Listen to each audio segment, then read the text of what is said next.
Score, the podcast. The only show taking you inside the studios of the world's most celebrated composers and musical storytellers.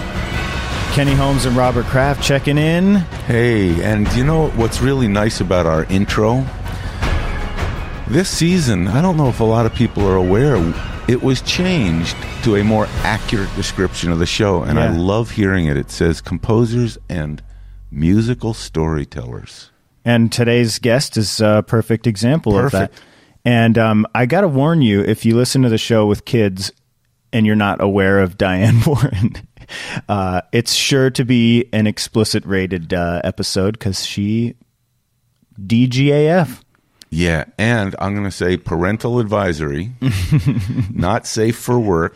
But it's going to be fun. Diane is really fun to talk to, and she doesn't sugarcoat anything. She doesn't sugarcoat it. And Diane Warren, as you're going to hear, is arguably one of the biggest songwriters on the planet now and maybe forever. Yeah, we'll run through a list of her songs, but do yourself a favor and Google her name and just look at. I mean, we'll talk about a couple of them, but you could spend a whole episode just reading off the songs she's written, and they're all hits. Like, these aren't just B-side songs. Like, she has perfected and mastered how to write a popular song.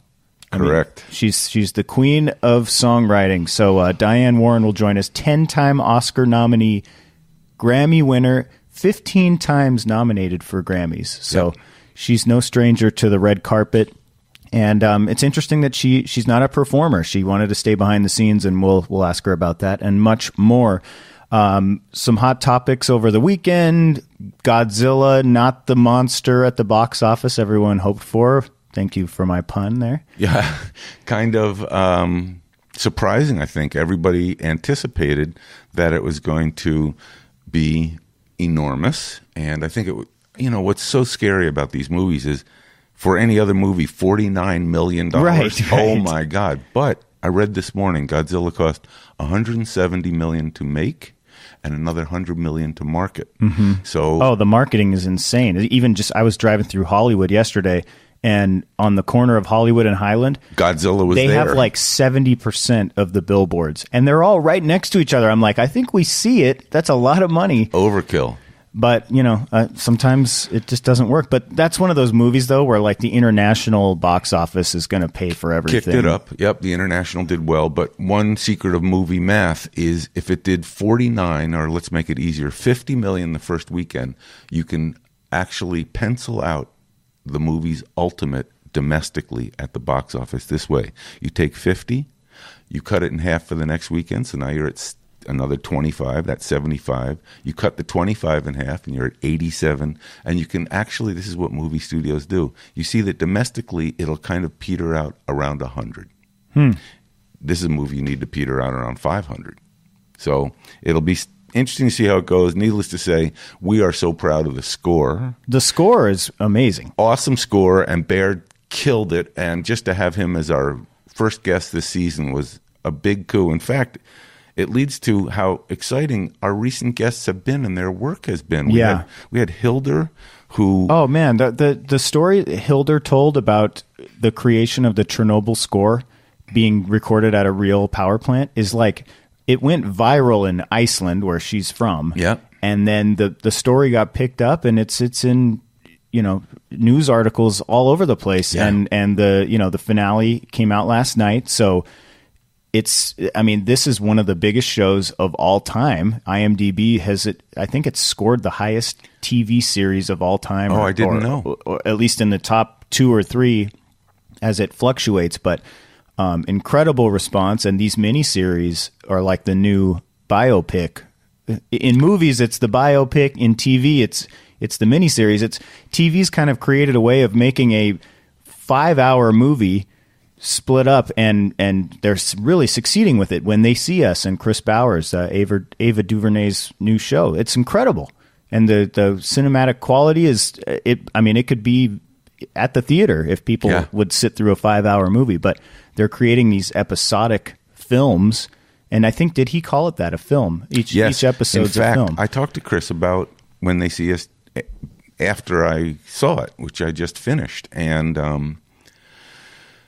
it's like scoring a movie every episode for him. This is no longer scoring TV shows where you're doing little cues in and out. And, it's 12 minutes of music total for an hour TV show, which is what it used to be. Yeah, because you're scoring the outside of the house in between Right. scenes. That's a good one. Thank you. We used to have this cue.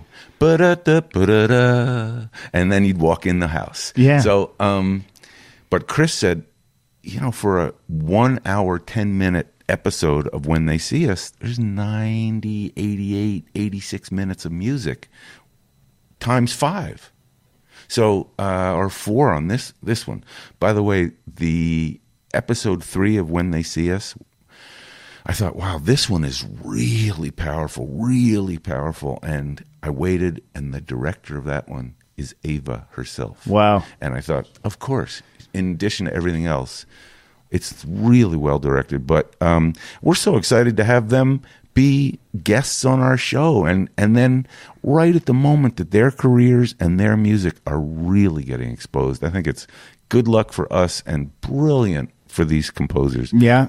So Diane Warren will be the other side of that, which is somebody who has already achieved huge success, but is continuing to be creative at a massive level. Yeah, look at this list. Hear. Okay, she has 10 Oscar nominations. Is this list all the Oscar nominees? Do you know? I don't see Rhythm of the Night. Wasn't a Oscar nominee, but it was one of her first big hits. We talked about that, and we will. But I think people all know songs like "'Cause I Don't Want to Miss a Thing." That's me doing Steven Tyler. How'd I do? Pretty awesome. I know. Thanks. And "Because You Loved Me" by Celine Dion. Yeah, Up Close and Personal. Right. These are huge. That songs. was actually her Grammy win. And I think recently Diane got a lot of attention, initially kind of negative attention, for the song she wrote in A Star Is Born, which is the song that Allie, who's Lady Gaga's character, she ticks off Bradley Cooper by doing this kind of super pop song on Saturday Night Live. Bradley Cooper, of course, feels you've gone away from your roots, but it turns out the song is a fantastic pop song, and Diane did great with the song. Yeah, it's just really incredible. And then not only just the songs that were Oscar nominees, but she's worked with, some of the biggest pop and R&B, 112 and All for One, and some of these songs that, I certainly grew up loving and never really put back in the day, you didn't really have a way of seeing who wrote the song unless you had the vinyl, because you're right, there wasn't really internet. You just heard the artist singing the song. But all these amazing songs trace back to Diane Warren, who we're so thrilled to have on the show today. Any other notes? Hey, yeah, before we get to Diane, there's some incredible pictures coming up, and also big movies still in the marketplace for summer. But I know Rocket Man being one of them. Rocket Man, I think, is going to be a very interesting story as it unspools. I think it did very well. They're already starting to publish articles that say, don't expect Bohemian Rhapsody, which is, I don't know if that kind of means, hey, our expectations are limited, or, well, we're not going to get to Bohemian Rhapsody, so we're going to start creating a press story that says, we never expected to be at that level. Well, and what does that mean? Don't expect it in a good way or a bad way? Because I know people were split on it. I think they were meaning box office. Bohemian Rhapsody, $1.2 billion. Wow. And Rocket Man, they're saying, we won't get there, but we're so proud. Of course, Godzilla at 49, Rocket Man opened at 25. And I think other pictures that are performing well, Aladdin certainly is going to be a big one all summer. John Wick had a big opening and was stronger than they thought. And I think coming up, we've got some really interesting pictures. Dark Phoenix is coming this weekend, which is Hans Zimmer's latest big Hans score Zimmer too. picture. Also, a couple Secret Life of Pets. Really, did you see the first one? I did. It's hilarious. And this one, a lot of advertising on television. I'm seeing the ad for everything. And listen, they've got Alexander Desplat scoring it, one of the greats. And the score for the first one was fantastic, and the movie's really fun. And it's one of those where, like, maybe it's aimed towards kids, but it's I had a good time watching it. It's a fun movie for all ages. And he's so good with comedy. You think of Desplat as, this kind of genius European composer, but he's very, very funny. There are 2 documentaries coming this weekend, which I'm really interested in. Pavarotti, directed by Ron Howard, whose last documentary was 8 Days a Week, The Beatles. And also, of course, Ron Howard directing Beautiful Mind and Cocoon, these really big movies. So he decided to tackle a story about the greatest opera star, which should be very interesting. And musical. And musical, yep. He's very musical to begin with. There's also one other movie I want to give a shout-out to. My great friend Reggie Hudlin has produced a documentary on someone who is not known as well as he should be, but is absolutely the motor behind most of the pop, R&B, hip-hop of the last century into this one. A gentleman named Clarence Avant, who is known as the Black Godfather. He is the Rainmaker. He really was responsible, as you will see in the documentary, for the history of music that we listen to. And it's a very interesting film produced by his daughter, Nicole Avant, who also happens to be the wife of Ted Sarandos, who runs Netflix. So it's the reason it's on Netflix. I was going to say, where is it at? Where can we find it? But that'll be a big one. Clarence Avant, the Black Godfather. Check it out if you're a fan of all the music that we love, I'm sure. And coming up very shortly, we're going to get a chance to talk to one of America's and the world's greatest songwriters. No question about it. And I don't want to reveal, because we like to do our weekly reveals, but we have such incredible guests coming up in this season. So thanks so much for sticking around with us throughout this season. We've had some incredible guests thus far and some incredible stories.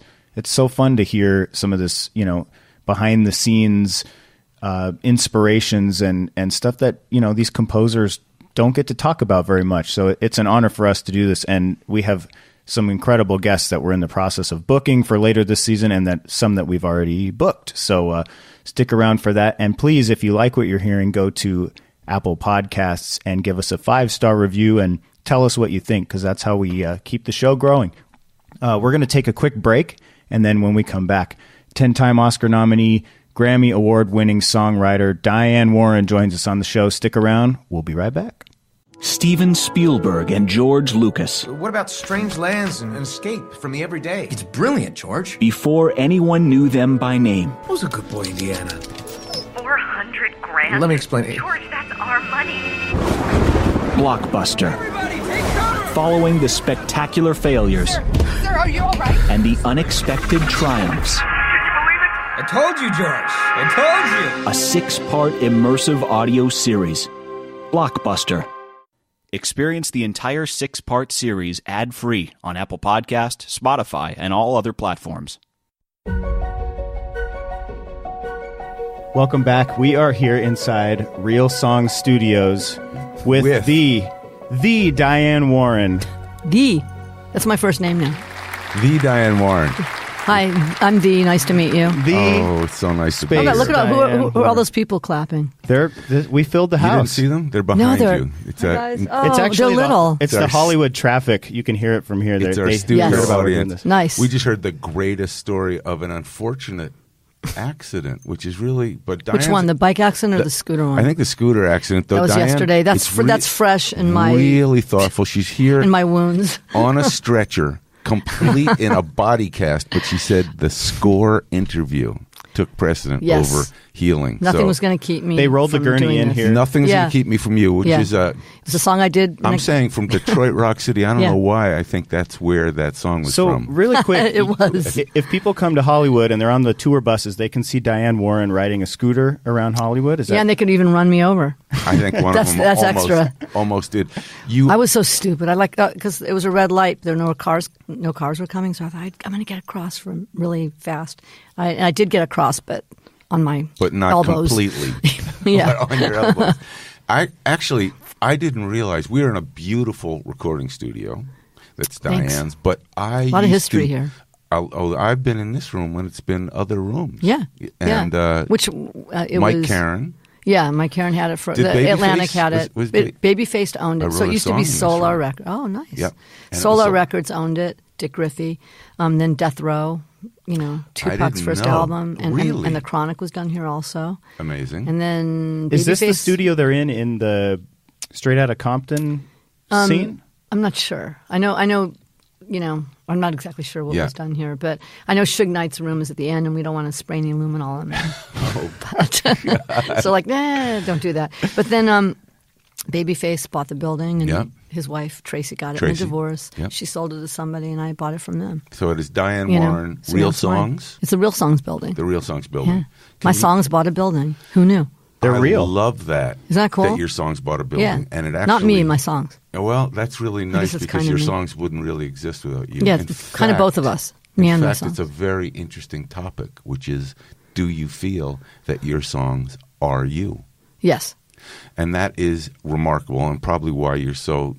I mean, first of all, for our listeners, you realize that we are lucky enough to be in front of arguably the most successful songwriting either in history. No, there's no or way. No. Pretty close. No. Pretty- I'm if working not, on. I'm yeah. working on getting to somewhere like I that. wonder what benchmarks you haven't. I mean, I've known Diane. We figured it out. Yeah. For I think 741 years. Yes, or 42. And 1983, I think, or 84, 1983. or 83, in or fact, 84. remind me. So it was 9,000 Sunset Boulevard. yeah. And why is Rhythm of the Night such a big part of my memory of you? Had you just? I had written it? I just gotten a Lynn drum machine. Amazing. Remember Yeah, those? of And course. I remember just kind of starting out there, and I remember meeting you in the hallway. Yeah. When you and Jay Landers, when Right. you worked with Jay. Exactly. And so we kind of, God, is that like 30? Oh, God. Do you know what I thought? That's almost- I remember thinking about. Well, this is interesting, It's a long Jay, time the ago. publisher. But We were like toddlers when we were like. We were. We were like, 8. We were like little I think kids. so. 7 and 8. Yeah. And you had it charted Rhythm of the Night? Were you working No, I on had it? written it. For DeBarge? Yeah, it was for Barry Gordy's The Last Dragon. Yeah, he had to get his name in that. But Yeah. I love Barry Gordy. But yeah, why didn't they just call it The Last Dragon? It's Barry Gordy's The Last Dragon. Like Baz Luhrmann's Moulin Rouge. Is his name in that? I think it might be. Wow, So, interesting.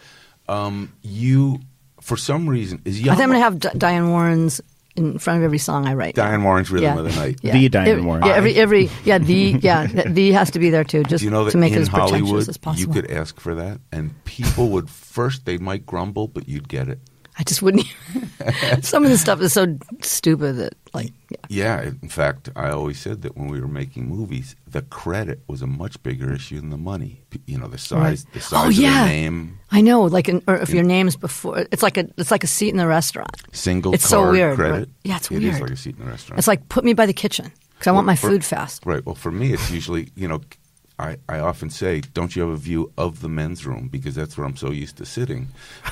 They find that one seat in the restaurant where they put What me. is going on here? Yeah, but people make big deals of the stupidest shit. But They do. But you I don't. said your songs are you, which I love because Well, they come you from me. I mean, flow with with material. And it makes – I've been thinking about this conversation because I've wondered the stupidest things like – at this very moment today, do you have an idea for a song that you're kind of on either side of this conversation you're going to go back and sort of, I think the word is fuck around with for a minute? I started it. I didn't start today, but it's something I was working on right before I got here. And was it a song cool. with a purpose, like I know where this will go? No, it's just a cool song. It's just a cool Yeah, idea. yeah. You want to talk a little bit just out of pure fanboy curiosity?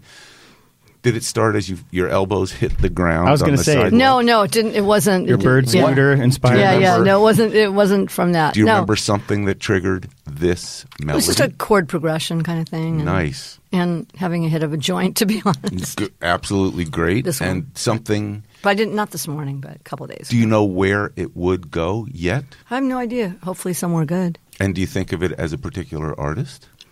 I think it could go different ways. That's the thing. Sometimes with my songs, they can go, depending on how I demo them, or they're kind of. It's interesting because you could do an arrangement, or that, like it could become a whole different thing. Absolutely. That you don't even think That's it would be. I haven't thought about that because sometimes it takes a lot of bravery to say, I'm going to try this as a reggae feel, or I'm going to try this as a rock feel. But I love doing shit like that. So do you do it? And I like when someone takes a song and just kind of fucks it up. And Have you had that happen where somebody takes it and you hate it? You don't have to yeah, say who. Yeah, I have. And then when it's a hit and higher it went up the chart, I loved it more suddenly all love the it time. more. And then maybe I got it. Like I didn't, maybe I didn't get it at first. That can happen. We We wanted to talk about your movie songs. It's funny you say Rhythm of the Well, there was Night. one that was from a movie song that I was particularly thinking of. God, What's what was that? it called? It was a Kevin Costner movie. Fuck. I might have it. It was a song called I Could Not Ask for More Nice. that Edwin McCain did. Beautiful. And I remember, Oh, I know that song. Yeah. yeah. Was that you or you? Oh, it's you. That was me. Sorry. Sorry. He's just an observer. That was, shit, what was the movie called? Fuck. The movie was called Fuck. And I remember like hearing the like doing the demo and hearing the actual record of that, and it was like maybe 20 beats faster. And I was like, I was in Nashville. I go, I fucking hate this. And I was calling everybody, what is this? What they do to my song? But it was such a great record, And then I totally got it, and he made it a million times better than That's amazing. what it was. Did you demo it as with a female voice or your voice? No, it was a male voice, and it was a piano ballad, but but it just Has became, anybody, since that's a 20 beats faster, do you ever Yeah. hear a recording of yours where they've changed a chord or a yeah, melody? But yeah, and if you make it better, I'm happy, and if you don't, I'm not. But it's okay. But you know what? Once it's, I gotta and I've come to be a little cooler about it. It's like once it's out of my hands, it's not mine anymore, right? And once an artist gets it, I mean, I could have my opinion, but it's their song. Can you, just for our listeners who don't know how this process works, so when you write a song, do you have an artist in mind generally, or is Sometimes. it sometimes? And yeah. then once the song is written, how is it presented to Edwin McCain or whomever ends up doing the song? What is that process? It's always different. That I remember that time I actually played on the phone to him. Like what I like to do, I like to have personal contact. I don't want to. I never like just sending a song. I like to explain it and hopefully meet with an artist and talk about it. Or on the phone. And how are you connected? Did you have him in mind, or did someone say, "Hey, this guy"? I thought it was really good for him. Yeah. And then later it became a country hit with what's her name, Sarah Evans, I think. Oh, really? Yeah. So these songs also have lives. And you know what? I remember it was like the 5th end title song in that movie, whatever that fucking movie was. It's like when he's like a sailor or something. It's a Kevin Costner sailor movie. He gets Checking. Message in a Bottle. Nice. That's what it was. They didn't have Sting Yeah, why didn't they? come do that because I think that would cost more money to have the song title attached to the I think it was artist called Message in a Bottle. who did it. We did a couple songs. You did 2 songs while Try and scoot back into sorry. that mic there a little bit so we Okay. can hear I you. remember you did a song for Leanne Rimes for Anywhere But Here. Yeah, I love that song. Yeah, me too. I don't know. Thank you. What It was called Leaving's Not Leaving. You're right. And the movie, I don't know if the movie did well enough to promote any songs. It was Yeah, also and I loved the movie, but I don't. It was Susan Sarandon. correct. And, can't remember. Natalie Portman. Yes. And did they live in a Walmart? Did they come? No, they came to Beverly Hills. Yeah. I was confusing with the other one. They came to Beverly Hills Susan Sarandon wanted to get her into Tony private school or public high school. Yeah, I think I kind of. And they lived in their car. And Yeah, I kind of remember that. But some of my favorite songs I've done for movies are ones that no one knows. But they like that. reappear. I was looking. Some of the songs, the movies tank, but the songs go out of. Yeah, I've had a lot of. It's so weird. Because You Loved Me. Yeah. Was that did that first appear in a movie? That was in Up Close and Personal. Right. Yeah. Did the movie do well? I think it did actually. I think that did pretty well. One of your great ones. I mean, I have. Wouldn't that have been like a Me Too moment now? Remember Robert Redford and Michelle Pfeiffer? Yes. Like- There's so many things now that you think, how did people get away with that? I mean, they got married and it was a beautiful love story. Was Unbreak My Heart ever in a film? It wasn't written for a movie, no, but it's been used. It's just That one is. Well, it was actually it's exceptional. Thank you. It was ironically used as, I guess it was a life story, like a, what's it called? Biopic? Biopic of Toni Braxton on Lifetime. And they called it Unbreak My Heart. I'm like, bitch, you didn't want to do the song. It's okay. No, it's okay. It's okay. I love you, Tony. It's all that's good. So lovely. She did not want to do that song. Kenny and I wrote a song that she didn't do, and we always Yeah. were upset about that. I thought Well, you were see, I saying, mean, she doesn't always know what exactly the best songs are I for think you hear those songs, you hear those stories about artists all the time. You must have had times that an artist says to you, to your face, I love this. This is great. I love it. And then they go away and you hear they're actually not going to sing it. Yeah. And that's then, always fun. But haven't there been... But then sometimes it's just not meant to be them. Oh, it's like so stories positive. it's like stories you hear about an actor not, isn't it good that Robert Redford didn't play The Graduate? Yes. You know what I mean? I was going to say... Or, you know what I mean? Or I love Robert Redford. Or wasn't he supposed to be like, Michael Corleone? Weren't they going for Ronald Reagan was supposed to be the Humphrey Bogart Will part in Smith. Yeah, see, Casablanca. it all works out. Will Smith recently came out earlier this year and said he was supposed to be Neo from The Matrix. Oh, shoot. And instead he did Wild Wild West. Uh-oh. And he was like, you're welcome, everybody. May not have been my best decision, but... No, but you know what? I mean, I do believe that sometimes, if someone doesn't do something, you really want them to do it. It's kind of a bummer. And then you go like, oh, thank you. Yes. Thank you for not doing that song because it wasn't meant to be you. Are there any notable ones that you thought like, this is the person I'm writing this song for, and then they didn't want to do it, and then it went to someone else and it just exploded?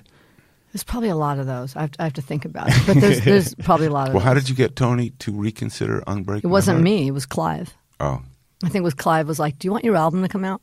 Oh, that's always a nice bit of leverage to have run the record That's company. great because if it's not on the album, it might not come How out. in the world? That is... How in the world after... Okay, so maybe before you sing it, and you go like, I'm not sure. But then once you sing it and it sounds that fucking good, then you still don't want it? Yeah, go figure.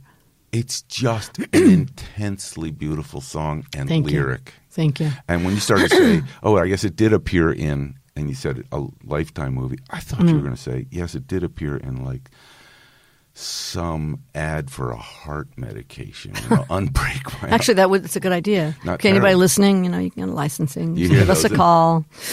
That's always been one of my all-time faves. You just wrote a song that was recorded by the young lady in This Is Us. I'm so excited about that. Chrissy Metz. Because I didn't think she was a singer. No, how about me? I didn't think she was a singer either. Okay, so amazing actress. This movie is great. Have you seen Breakthrough?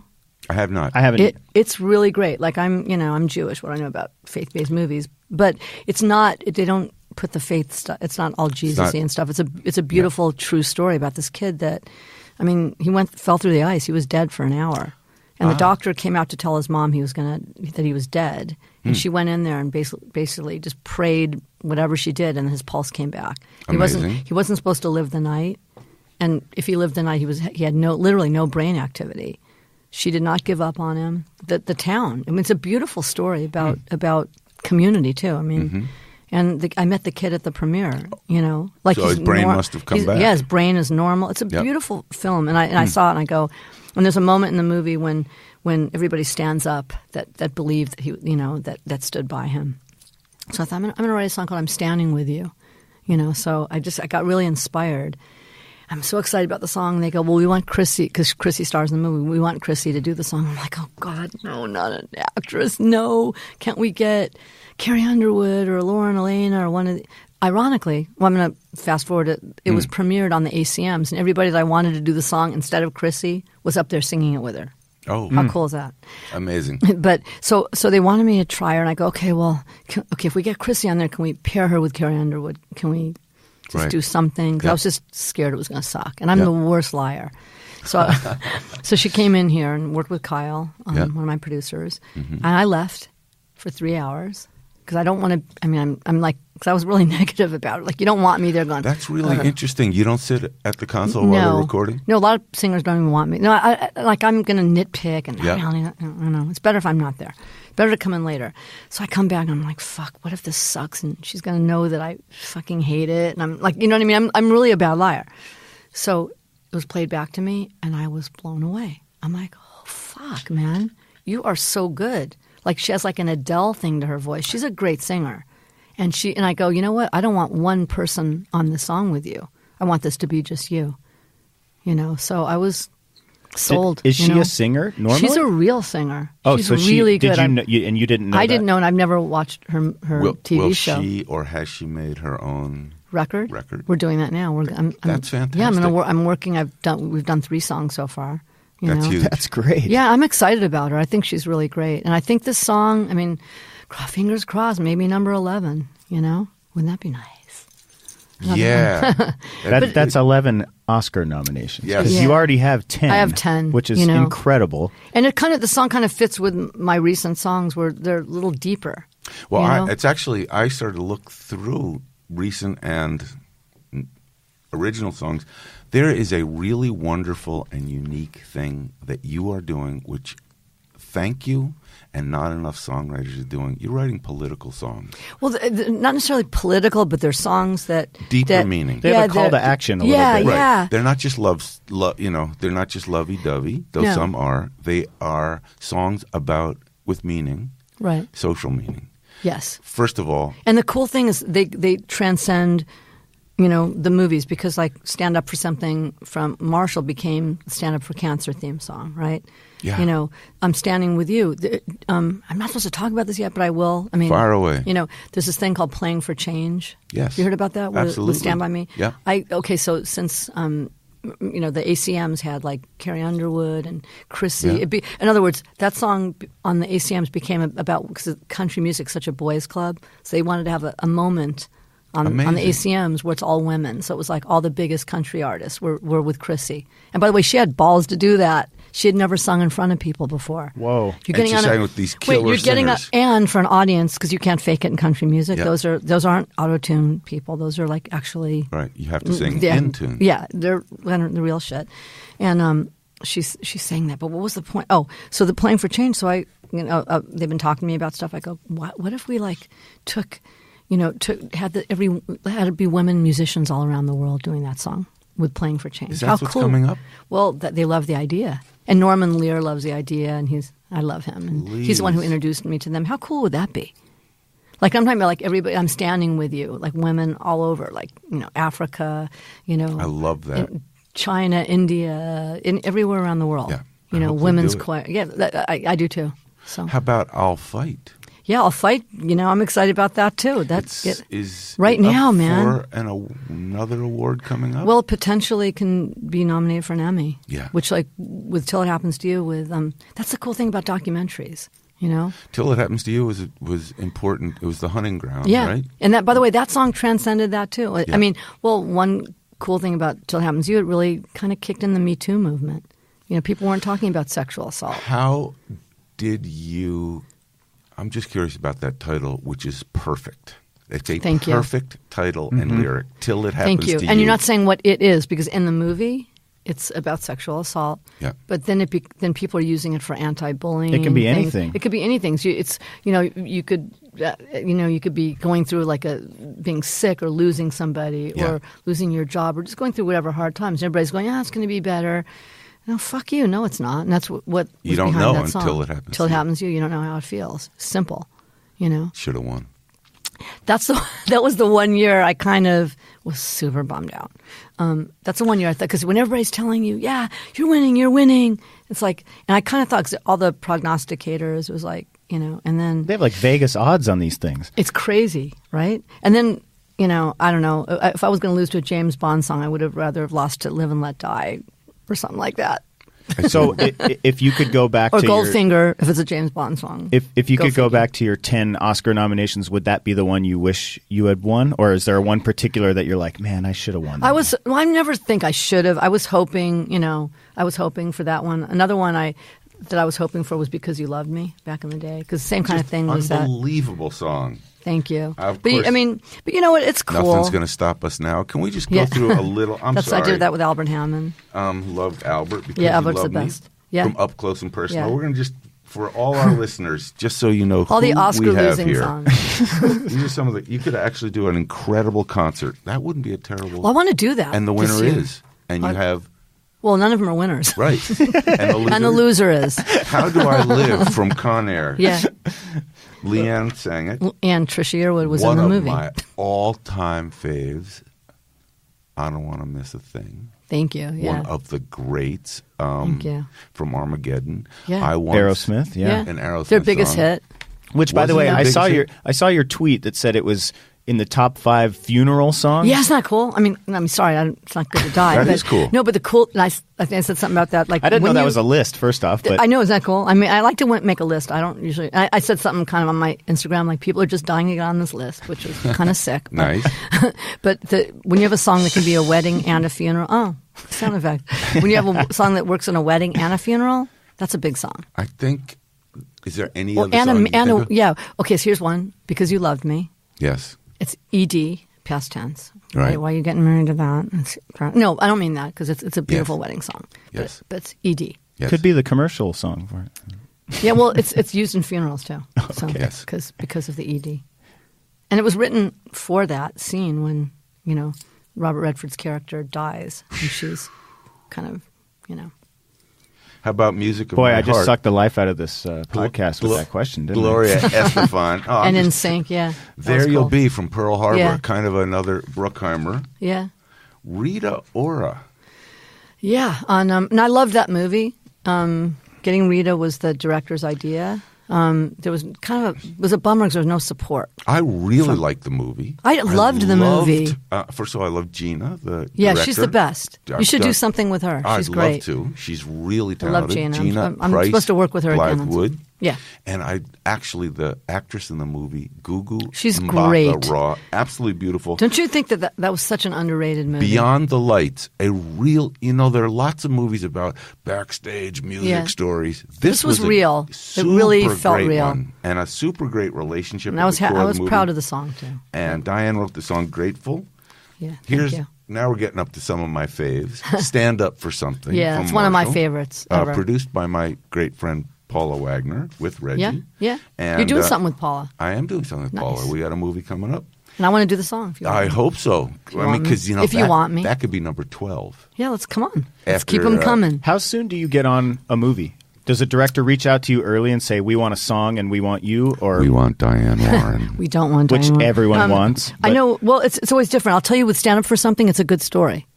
So there was another movie. I'm We not like gonna those. Say, I'm not going to say what the movie was, but I was really, bummed. It was like a Denzel Washington movie, Okay. Fences, and I'd done a song, and everybody wanted it in the movie except Denzel, who wasn't a nice guy. I'm so sorry to hear No, that. but it's okay. Whatever. Okay. But everybody else is cool. And I was having lunch with a friend. I never even. It was a Saturday. I work Saturdays. It was like kind of a weird thing where I go, okay. Diane works all the time, by I the said, way. okay, I'm going to go and have lunch with my friend who I'm kind of digressing. My friend Jackie Fuchs, who used to be Jackie Foxx from The Runaways. Right. So I met Jackie because after Till It Happens to You, I sent her the song. Because remember when she went public about being raped by Kim Fowley? Yes. And I thought the song could maybe help her. We became friends from that, right? Amazing. So we were having. So it's all from these songs. It's interesting. So I'm having lunch with her, and I'm going. It was right in the middle of that thing with the Denzel movie. I'm going. I'm so fucking bummed because Andra Day did the song. But everybody, and she goes, well, my cousins wrote this movie that Reggie Hudlin is doing about Thurgood Marshall. Maybe you can do a song for that. And I go, oh, Reggie Hudlin, I met him last year because I met him. He produced the Oscars when Till It Happens to You, Yep. and we really hit it off. So when you're asking me, do I call? So I called him, and I just said, I heard about this movie. If you're interested in me doing the song, he goes, I'm sending you the script now. So I read it, and I listened to Change Is Going to Come 50 times. I wanted to go back in time. Yeah, perfect. But I wanted to make it modern. Yep. So I started singing that, and I was like, oh, my God. And I called Reggie. I go, Reggie, listen to this chorus. He was so excited. Because it was, and I go, am I ripping it? Because it sounds like it was always there. But it's one of those things that wasn't. Organic. Yeah. And I was so excited. It was like crying writing it. And then after I wrote the song, and I was talking to Andrew's manager, and we were saying, wouldn't it be cool to put a rapper on here? Because those songs, just to fuck with the genre, because back in that era, there weren't rappers. So if you take that and put those times together. So creative. Yeah, that's cool. And then we both thought Common. And then a week later, I was going to Sundance, and he's sitting in back of me. I'm like, okay. Kismet. I'm always, yeah, exactly. Always, I'm never wanted to lose an opportunity. So I started singing it to him, and he loved it. Did you know him? I'd met him a few times. Yeah. We talked about, let's do something, those kind of things. And In the theater, you sang it to him? No, on the plane. Oh, on the plane. Yeah, on the those plane. poor people sitting by him that had to listen to me, because it's They not were fun. thrilled. I don't think so. Some tried to jump out the window, and the windows wouldn't open. Anyway, so we landed, and I sent him the demo, and I had like 10 missed messages from him the next day. He goes, I have to do this, What chance? I mean, what? Yeah, it just was so if meant you're 20 to be. minutes late to your But flight, the whole you thing change was it, the whole thing was meant to be like just my friend going, oh, and I'm telling her 'cause I'm so pissed off and about the other thing, and she goes, well, maybe you could do a song for this. But it actually comes back to something you said earlier in this conversation. Sometimes it's just meant to be. Yeah, It's the other wasn't strange- meant to be. Right. I got a great song out of it. I hope people hear it someday. It might have been one of the most notorious, in a nice way, aspects of Marshall, was the song going as far as it did. Yeah. Marshall was, I also loved, of course, I saw an early cut. It's a great movie. Reggie and Paula, and I loved it. Chadwick. And it didn't get marketed. And how about, I think 3 of the last 3 studios I did movies for went out of business. Or a bunch of them. Weinstein with Till It Happened to You. That's ironic. I wonder why he didn't promote that. And then Relativity was Beyond the Lights, and then Open Road was Marshall. Oh, my goodness. Had you ever worked with a rapper before? Was that the first time? I did a song for Snoop that he sang called The Good Shit, which he changed the good because he didn't want to say shit. How do you like that? But he was Snoop Lion. He couldn't cuss. So. What was that experience like It was working awesome. with Snoop? I got more. I should not have smoked any of his blunt because I ate a really large pizza. Oh. But I love him. He's great. And he sang it. He sounded really cool. He's like such a I brilliant love him. businessman and Smart. I've had a chance to interview him a couple years ago about his football team. He's a football coach, with his really? kids. And it was like, I don't know. I just, for some reason, I expected him to be like way more, hey man, what's up? And he was just like, football is life and these are for the Wow. kids and like, Wow, and good for him. Yeah, he's just, He's a good guy. I seems really, like it I would loved be working fun with to him. collaborate with him. Yeah. Did you write a song for Michelle Obama? I let her use a song of mine called This Is For My And Girls. how did that happen? I mean, It happened with these people that I know. I wanted to run for president, and I can't figure out how to get her to do that. She doesn't but want to. She doesn't want to. Had the conversation. But she's so awesome. So I did this.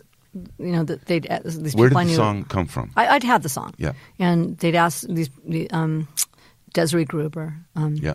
You know Desiree? I don't. She's really cool, smart. She asked me if I had something that we could get different artists for, and I thought, how cool! This is for my girls. It just kind of fits. Love it. And I was in the studio with Zendaya at the time, so I got Zendaya, I called Kelly Clarkson, she, Janelle Monáe, all these people came to the party, and it really, it was all going to charities. So of course, the record label didn't push it, so I got her to do Carpool Karaoke. I talked her into it. I never saw it. It's really good. And she sings the song. Yeah, well, she lip syncs to it, and then Missy Elliott gets in the car and starts rapping to it and does other stuff. It was really cool. What? Yeah. I made that happen because I go, the label's not going to do anything. But the funny thing is, when I met, meeting her, it was premiered at South by Southwest, and we did a panel with Michelle. Amazing. It was pretty fucking cool. So we met her, like everybody, you get in line, and and I went, and I got up to her, I go, I can't fucking believe I'm meeting. Oh shit! I said fuck, and I'm like, oh god. And she was so cool. She goes, yeah, I try to keep my shits and fucks. She knew, of course, at that moment when we hit it off. That you had written the song. Yeah. She loves the song. No, she was totally cool. She loved that I said that. And then we were all at the end of the day. She goes, I fucking love you. And I got invited to the White House 3 times. I went to their going away party. That's amazing. She's really cool. God, with that, I don't think she wants that. I always wonder what it's like to be you with this unending series of brilliant accomplishments and creativity, and yet you keep going. Yeah, but I'm crazy. But you don't ever say, I'm good. That's it. No, I'm never I'm good. No, it's always like next. That is that's the instinct of an artist. Do you ever take a break? Do you ever feel done? No, never. Never, not for a second. Vacations? Not with good keyboards? at them. Not good. No, unless it's like a work-related thing, and I feel like I'm okay to go. And maybe I'll go for a couple of days and do something fun, but not really. I in some bizarre way, I understand the energy of just there's something ahead of you to create. You just made me think of something. Do you feel that you have changed as a songwriter from that moment we met in 1983 to this morning? Well, I'll tell you what hasn't changed: my work ethic. It's always about showing up. I mean, I hope I'm better. You know, I mean, that was, God, I don't want to think about how long ago, for 35 years ago. No longer, 36. But, what hasn't changed from when I was, 14 or 15, I really, became obsessed with writing songs is the showing up part. Show up, do the work. Isn't that's what I do. 90% of everything? It's a 99. It should be. Yeah, it's probably 99%, So I do that. I do that every day.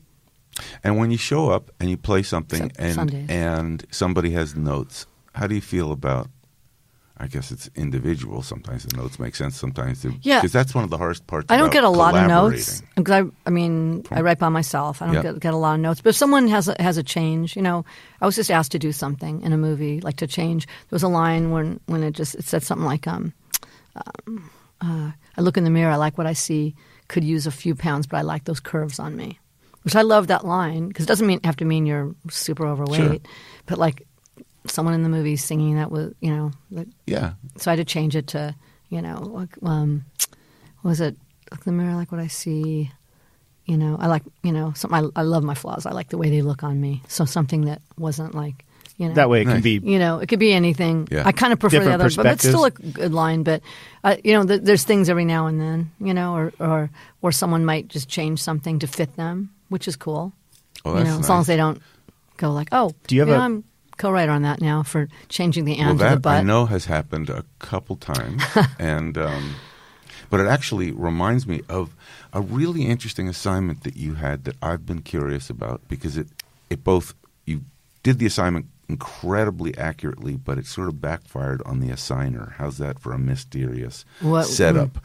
You were asked to write the song for Allie to sing in Star is Born that was supposed to be the pop song. Yeah, but we weren't trying to write a bad song.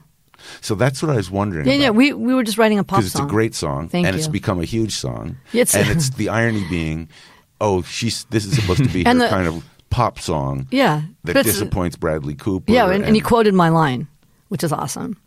Why'd you come around here with an ass like that? That was my line. And that was like, I'd gotten together with Gaga, and she goes, I'm going to take you out of your comfort zone. You're going to write to a track, and me and you are going to, all right. So we got a little high, and then I started singing that, that chorus and stuff, and then I came up with a line like, why'd you come around, why'd you look so good in those jeans? Why'd you come around here with an ass like that? I'm like, can we say that? It sounded kind of good, and then it was the line that I guess Bradley Cooper just hated. But we didn't set out to, and it was the same year as I'll Fight. That was kind of cool. So it's, why'd you come around here with an ass like that to RBG? But you know what? It makes it interesting, right? Yeah, it just shows the breadth of your palette. Yeah, and I have nothing against a fun, dumb pop song. I had fun listening to listen. I love pop. Same. That's I mean, I was thinking this morning about speaking to you and thinking of all the different art forms that I love, and there are many of them, painting and film and all the stuff that we like. I think the pop song, the vessel of the pop song, which you have perfected the craft of in many ways, no pun, is kind of my favorite thing. The great pop song. Yeah. The constantly evolving pop song. Yeah. How about a 3-minute piece of work that makes you cry? Yeah. Or makes you or dance. Makes you feel happy, whatever. That's the beauty of music. It's just an emotion. It's an emotional arrow. Yeah. That if it's well done, and you do it, and I kind of can't wait to hear the next one. That's one of the things. I mean, listen, you just said what Duke Ellington said when he was asked, "What's your favorite song?" The next one. He said the next one. Yeah, I definitely agree. Like the songs I haven't. What's your favorite song? Ones I haven't written yet. Although I have favorite songs now, but the ones I haven't written because. Do you listen for voices, or are artists brought to you by labels, or is it a combination of both? Combination. In other words, do you ever hear something brand new and say, "Oh, I love this new artist"? Yeah, or I'll hear someone it was like a few years ago. I'd written a song about 5 years ago called "Only Love Can Hurt Like This," and it was just one of my. You know that song? I don't. Oh, you got to hear it. You got to listen to. Well, Paloma Faith ended up doing it. Oh, that's it's the really, Paloma Faith song. It's really good. Yep. And I'd had that song. And I just had no idea because I have songs that I have no idea what to do with, and those are some of my best songs, including that. And someone played me her, and she was like a pretty big artist in the UK. And I was like, oh my God, there's the artist for "Only Love Can Hurt Like This." So I found out when she was going to be in LA. I had dinner with her, and she goes, "I don't want to do anybody else's song." I just write everything. I go, well, you know what? Have an open mind. Like when you go back to, back home, I'll call you and I'll play it on the phone to you. You don't have to like it. Oh, so you didn't play the song the first time No, you we met? were at dinner and she was going back home the next day, and I didn't even have a demo. It was just my rough. I hadn't even demoed it yet. So I called her a week later, and she's like, ugh. I go, well, I'm going to play you this song. She goes, great. And then I played her on the phone, and she hung up on me. Oh. And I got an email, you fucking cunt. Nice. Lovely. I'm booking my flight. She loved it. Yeah, she loved it. And she, came here, right after to record it. Yeah, and it became, the song that made her, more of a superstar. Has she cut anyone else's song? I don't think so. That was the first. But that happens to be a lot. Like people, like John Legend doesn't usually do anybody's songs. And he did a song of mine that's finally going to come out. It's one of my best songs. On what? And on his next album. Oh. Yeah. That's it's not from a movie. But it's a great song. Just in. And he just nails it. It's called? I'm not going to say the Oh, title good. of it. Okay. Let's, I'm looking forward to it. Let's take a quick break. Take a break. And then when we come back, we're going to dive in more. This is such a fun conversation with Diane Warren. It is. Stick around. We'll be right back. Hey, Score fans, it's Robert Kraft. We're back to the show in 25 seconds. If you like what you're hearing, do us a quick favor. Rate and review the show on your favorite podcast platform. It just takes a second, and it helps the show grow. Hey, thanks. We're going back to the show right now. We're back with the... Go ahead. We're back. Take it away, with, Robert. I think you're going to introduce it. Score the podcast. Diane Warren, is songwriter. here. I'm here. It's actually the Diane Warren. I changed my name. We've I don't know if we rechristened. I'm just going to be just the Diane. I like the Diane, but it could be spelled Thee. There's kind of like no, just those keep it guys. simple. The Diane? Yeah. Diane, Okay. when you walk into a room that has your song playing on it, do you ever bring attention to it? Hey, guys. Yes. I wrote this. Yes. At a hotel lobby or something? Anywhere. Yes. What's the weirdest place that's happened, do you think? Oh, wow. I mean, like when someone's next to me in a car and blasting a song. I go, that's my fucking song. And I crash the car. No, I'm just kidding. That must be happen cool. a lot. Because you were It talking, happens, yeah. what were we talking about a couple weeks ago about Paul McCartney? And there aren't many people on this planet that they can say the lyrics to a song, and most people on that street would know the song. And you're one of these people. Yes. You can tap anybody on. We could walk right Maybe outside some the of these studio. songs, yeah. You could say, don't want to miss a thing. And they'd be, oh, yeah, of course. Yeah, that one got a light. A lot of people know that song. That's cool. Yeah. That was an amazing. First of all, I remember it being really special and kind of surprising that Aerosmith cut a Diane Warren song. Wait, it was the most surprising it was to me. Thank you, Really? Kathy Nelson. You know Is that- Kathy. yes, of Kathy, course. 100% responsible for that that. I thought, well, wait a minute, who got Diane's song to Kathy. Aerosmith? And Because Steven Tyler's daughter Liv was in the movie, correct. and your friend Bruce Willis Correct. plays her dad and, Yep. and dies, and it's a very emotional scene. Remember when she's looking at the TV and he's saying goodbye to her, and I guess Steven saw the movie and was really touched, and Kathy goes, I'm gonna she probably set that screening up, I'm assuming, and she goes, I'm going to get Aerosmith to do your song. I go, there's no fucking way. Right. They've never they do all their songs. I think Yep. they covered Come Together. They did a Yes. Beatles song, which doesn't even count because it's a Beatles song. Yeah. But they'd never, done. Is that the only time they've ever done someone else's song? I think so. Yeah. There's something they didn't co-write. Yeah. Maybe I don't Walk think This Oh wait, Way. they did another song of mine after, but Really? They cut another? Yeah. That's right. I knew that. it was a really good song. But it was on their last album on Columbia, and they didn't promote it. And blah blah. There blah. was a curious part about I Don't Want to Miss a Thing and Bruce being in the movie. I was with him once we were traveling. We had a house we'd rented. He was making a movie, and he had to go get to the set. And I was the one sent to go wake him up. So I went into his room. He's crashed out on this big bed in a hotel room. And I go, Bruce, you got to go. And he lifted his head and he said, what'd I miss? Did you say I don't want to miss a thing? It was before you wrote the song, but I Oh, thought wow. that was so perfect for a movie that he's in. Because Wow. that's kind And that's the of- movie you were waking them up to go to be. It was actually the infamous Hudson Hawk. The Oh. less said, the better. But Wow. he literally came out of a deep sleep. He was so, kind of, there was a party going on somewhere he should be at. But truly amazing. I wanted to ask you guys go back way back to New York. Way back to when we were perspiring young. And did you guys all work? Didn't you work? Was he a bartender? He was a bartender. I was a songwriter. Wow. And what was the place called? Because my friend Cafe Central. Yes. Do you know Sheila Jaffe? Absolutely. Yeah, she's a good friend of mine. That's so nice. Sheila comes up a lot. We used to go out to a club called Heartbreak, which was I heard of that. Big. Man, you were lucky. That was like a fun time probably to be in New York was rocking. We talk about it a lot. And it was a really fun day. And That's Sheila, cool. another person who was just one of the crew, and then she goes and she casts The Sopranos. Yeah, everything. Like, and she huge. cast Breakthrough, so we have that in common. Oh, So- that's so nice. Yeah. That's so nice. She's cast a lot of big I movies. wondered, did you meet Ruth? No, I haven't, but I got a card from her. Oh, you did? I got a really nice personal card from her. Ruth Bader Ginsburg. Yes. That's who you're talking The about. RBG. Yep. How cool is that? And she told me how much she loved the song. And you know, that's like, and she had, the card's really funny because it's a picture, like a cartoon of her, you know, going, I concur or something like that. It's like, that's so cool. She has a sense of humor about herself, you know? Yeah. I'm dying to meet her. I was supposed to, I'm sorry. I was supposed to meet her at, Gloria Steinem had a screening in New York and she was supposed to come, but she didn't, you know, make it. But I really wanted to meet her. I'm hoping to. Do you ever feel like you are living a life from peak experience to peak experience? No, I don't think of that at all. I just go to work, and and then I try to keep my head from driving myself crazy half the time. So, Yeah. Is there you know, any technique you use to do that, or just is it write, just work? just work. Yeah. You know. And is there a room here in the studio, or do you there go back is. to the other one? Well, I have a writing room here, Yeah. which I've done some nice stuff here too. But I kind of prefer. I mean, I end up coming here in the afternoon a lot. You know, Because I remember that original room was a DX7. yes, I have the DX7 here, but it's not plugged in. But I'm in the same room. I've never I cleaned think it. that DX7 will probably be in the Smithsonian. I mean, Wow. weren't more hits written on that? There was a than- bunch of good songs. Yeah, there was a bunch of hits written on that. And cassettes. Yeah, I still use them.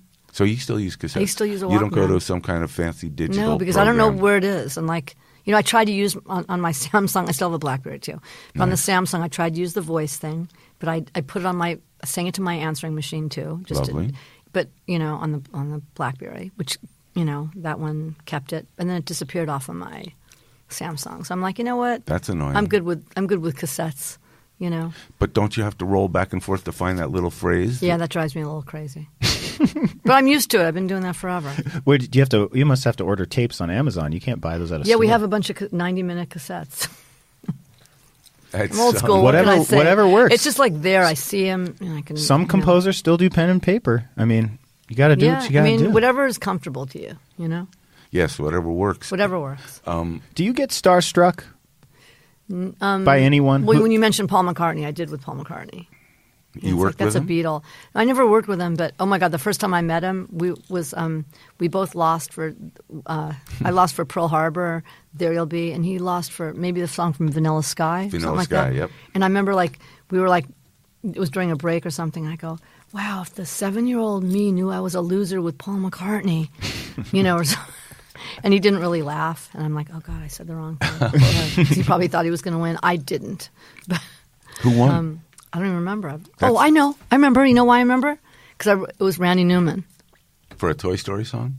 I think so. Friend and Me? It was the first time he won. I remember writing him a note going, well, might as well be you. I lose too. That's so See, thoughtful. maybe someone will write that to me when when it's number 18. Why hasn't someone put together a show of Diane Warren songs for either Broadway or for the film? I know there was a project that was There's mentioned. someone's doing it for Broadway. We'll And see what would- happens. Any idea what that shape that would take? Is there a story Yeah, this linking guy- songs? I mean, it's not all the way completed. It's someone that's just starting it, and it would be great to do a film.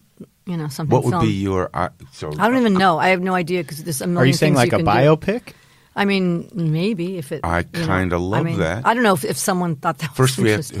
who would play you? I don't know. God. Yeah, cast Diane Warren. I have for no us. idea. I have no idea. Someone Because it would be insane. Diane Warren first at 14 years Well, old in the Catherine Valley. Hardwick did a Great. She wrote a script, kind of me as a young juvenile delinquent, which is what I was, getting kicked out of schools and everything. But nothing's happened with that. But that might be the beginning, and maybe that's the first phase. She's of great. I love we her. Did 13. Well, they're doing a documentary on me, and she's going to direct it. Can you tell us about the documentary a little bit? You know, she's directing. Yeah, she's going to direct fantastic. it. Yeah. So it hasn't started or anything yet. But man, that's a lot of material to go through. How do you pick? How do they pick songs for a documentary? I have no idea. That will be awesome. I'm like, that's the rear view mirror. So I'm You're looking ahead. Yeah. Toni Braxton will be in that, I'm sure. Yeah, telling how much she wanted to telling the real song. story. Yeah, I loved it. You know what? After Unbreak My Heart was a hit, and I'm not like Tony's great. I'm not saying bad things about it. But she called me after and goes, I need some songs for my new album, but I'm not looking for another Unbreak My Heart. I go, and I remember going, all right. What, you don't want a huge, you don't want success? I go, don't you think song? like it's a good idea? Don't you kind of want one? I don't know. Go figure. Did you write more songs for her? I did. I did other songs for her, yeah.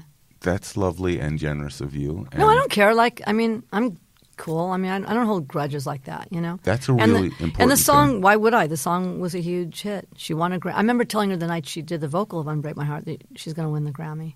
And I was right. She did. Oh, that's exciting. She knew it. A lot of people have won for singing my songs. I wonder if Paloma did. She won the Brit, which is for that the song UK Grammy that she didn't want to sing.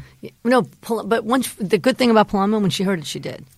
Remember, that's so exciting. Booking my flight. So exciting. Let's rewind that. We got each other on the Walkman necklaces. Oh, that's lovely.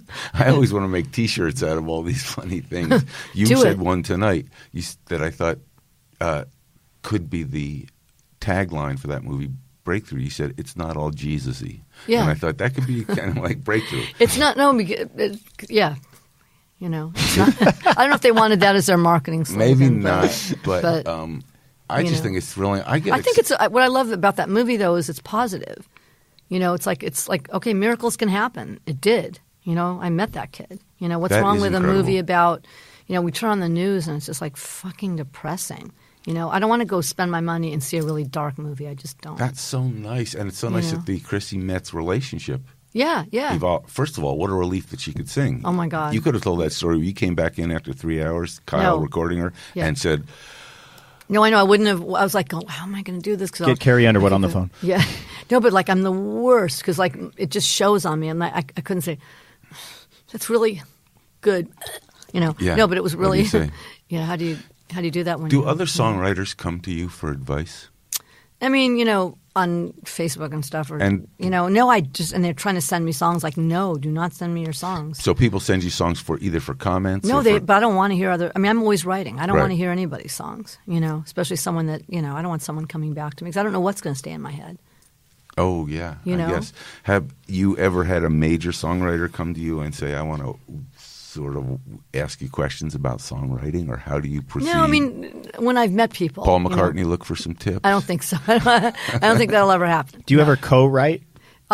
Rarely. And what brings that on? Rarely, but on occasion, It would just have to be something interesting, or something. You know what I mean? My process is my thing. Your process is your thing. I kind of, I don't close the door on it for the right situation. But the lyrics are always, the lyrics and the melody and the rhythmic structure are so high quality. Why would you bring... Well, I have my thing. I just kind of I don't know. I'm curious when this it takes me a long time to write lyrics, so I don't want to be sitting in the room. That's the one that takes the longest. Yeah. When did you realize that you were a songwriter? When I was about 10 or 11. And how did that come about? Do you remember feeling it or write? Yeah, what did you write? I mean, my dad brought me a little guitar from Mexico, and I remember just making up my own songs, and I didn't know that. Yeah, and then I bribed him into getting me a 12-string because I was a straight F and D student. Yes. And if I got nothing less than a B. So do you write songs that start on an F and then go to a D? Because that's a nice change. It's a nice key change, wouldn't it? It is. Huh. Yeah. So you got this guitar, and you start writing. Yeah, I started writing. What was your first moment where you were – because you don't perform your own songs. No, I write. So when did you realize that you're a songwriter and you don't want to perform for people? I never wanted to be a performer. Really? Yeah, never. So how do you blow up to become really a funny? songwriter if you don't play? Well, no, I just wanted to write songs for other people. My friend Cindy that was here, we've been friends since we were little kids. Yeah. I was 15. Her dad knew someone at this restaurant, and she goes, maybe you can go play there and someone will discover you. And, I'm shy. I have stage fright, but I did, and I got asked to leave after one song. And the first money I made was $15 from that. It's really unorthodox, though, that you would choose, that you wouldn't say, I'm going to try and play. Yeah, again. I know, right? That you would choose the path of being just the songwriter. Yeah, that's all I wanted to be. Never wanted to be a singer. Unique. Most people think they're going to write, particularly in the era where singer-songwriters were so. Did you have a model? No, I mean of a songwriter, well, the Brill non-performing? Building, the Brill Building, Ellie Greenwich and Jeff Berry and Cynthia Goff and King, Cynthia Weil, Barry Mann, Cynthia Weil, Burt Bacharach, Hal David. Those were my idols. Yes, that I feel like in a weird way I continue that maybe. Yes, not in a weird way. Putting myself in a little room. Yes, and just working. I have one other. First of all, what's the name of the first song you wrote? I don't remember, really. It's a good name for a song. I don't remember, really. Maybe. I don't remember, maybe. I don't fucking remember. Oh, there's a good title. And did you write first on guitar? Yes. And do you still ever write on guitar? Yes, I just wrote something really good on guitar. Good, because that's I wrote something great on guitar. For a piano player, that's an interesting. I taught myself piano when I was about 18. I thought it was the reverse. No, I started out with guitar. No, I don't play either very good, but I can get around to write a song. Yes. So I just kind of taught myself. So and how do you get discovered if you're not performing? That's I'm curious. I went to publishers, and just knocked on doors from the time I was 15. So remember the Songwriters Showcase? Yes. John Behaney and Len Chandler. Exactly. And my dad used to drive me there when I was 15, and then I'd would play you put a bunch a cassette in, or would you have to play the songs? I think it was. God, that's a good question. I don't know. I think I live. played the songs. Yes. And, they were like, no, this is not good. And I'd be like, no, you don't know your time. I was like an arrogant little brat. My dad. This actually leads to the penultimate question, which is you own your publishing. Yeah. Which is the most rare. But it was an accident, It That's wasn't what I was wondering. Yeah, I was signed to this producer named Jack White, not White Stripes, Jack White. He was a big German producer that produced Laura Branigan. And I was signed to him. And it was Solitaire? Yeah, I wrote the lyrics to Solitaire. I don't even consider that like my first hit. But I was signed to him. I did Rhythm of the Night. He had 100% of my publishing. It was a terrible deal. Like there was really no money. And it was kind of like after I recouped 1,000 million times over, we tried to renegotiate. Like, hey, can I have a little bit of my publishing, something, or a little more money? And he didn't. And I kind of left. And he kind of sued me. And I had Rhythm of the Night. And then everybody was trying to sign me. But I couldn't sign there. I remember I want to be a staff writer. And my lawyer at the time was like, no, you have to start your own company. I go, I don't want to. It was just crazy. So I started I came up with the name Real Songs. I was shocked no one had because it's a really cool name. Super cool. And it's like, a film company didn't have that with, REEL or something. I got the name, and then everything started kind of happening right after that. So you had enough, clearly, revenue coming in. Yeah, well, all my money was tied up in the lawsuit. Yeah. And we had to go to court, me and him, and it was the one time I wore a dress, and I was really nice. I don't wear dresses much. And I remember, I think he was shocked because I was so nice to him. And I said, hey, why don't we, Jack, why don't you and I meet up and fix this ourselves? And literally the next day we met and settled it. And then, So I you never had looked Real back. Songs. I can't imagine that subsequently every publisher on the planet, and maybe a couple other planets, didn't come to you and say, how do we get you to be part of our company? Wasn't interested. And you just continued I mean, along. I have a deal outside of the U.S., collection kind of thing. Yeah. But no, I just do it myself. And I'm such a self-starter, Ladies and gentlemen, we are with one of the most unique human beings currently on the planet. Not only one of our civilization's greatest songwriters. Weird. I don't exaggerate. Truly one of the great songwriters. Thank you. It's an honor to be in here. Also, I know it is. Also, you should be so honored. No, I'm just kidding. I'm kidding. You should know. No, I'm joking. Complete business owner and self-starting though. human. But like all things, these are accidents that are somehow purposeful. Yeah. And I'm just. It all worked out, I am just. It is an honor. And I'm just... No, it's an honor talking to you. We've been like so friends happy. for 100 years. 100 years, and I'm so happy to have had the opportunity to just be here with you One- and No, ask me these too. questions. One final question. When you said, like, will you do this? I'm like, you have to ask me, like, anything you ask me. Diane to said do. yes, and I thought, Like- really? I can ask Diane Warren all these questions I've always You know, wondered? we're like old friends. Like, you don't Forever. have to ask me, like, I'd never, you know. You've worked with some of the greatest artists in the world, and Yeah. I'm wondering if there's a Rushmore of people that you have on your list that you're waiting to work with. And No. Probably someone I haven't even heard yet that's going to blow Love me that. away, Yeah. you know? I love that. So, And the constant changing of pop music has that. Or do you enjoy the change and the how music changes over the decades? I mean, it always comes down to a great song, though, whatever decade you're in. It is so You know? perfect. A great song is a great song. Great song's a great the song. Bones It's how of you a dress great it song. up. And you have to stay modern. There's sonically things you have to be cognizant of, which I am, and even phrasing, and it has to. You know, I've always been a sponge, so I've always kind of taken in. You know, I'll be doing a song, and I'll be doing like rap phrasings. You know, and I'm like, that's really cool. Like, so why not? That's just remarkable. Just taking it all and just mushing it and making it. Mushing. Does that That's make a sense? kind of that's a highly technical songwriting Yes. term for all of you Mush. listeners. Songwriters often are called mushers. Yes. But Diane, I'm just happy that we had a chance to be with one of the great mushers Thank you. of our generation. It and almost era. sounds Yiddish. We're all Jewish. We right? are, yes. It's a musher. She's a musher. Macher, She is musher. a song musher. Thanks for taking the time to come on the show. We really appreciate No, it. my pleasure. Anytime. Big excitement to hear this episode. Yeah. And we want to remind our listeners to follow us on Twitter at Score the Podcast. I have to follow you. So is that what it is? At Are you Score on the Twitter Podcast. as well? Yes. He is. Oh, Robo I follow you. Oh, you see all the things I do. Like, I love it. In fact, we didn't get a chance to talk about Mouse, who I follow very you- closely. my best friend. I love her. I was told that Mouse is a Devon Rex. No, she's a Cornish Rex. Oh, a Cornish Rex. Yeah.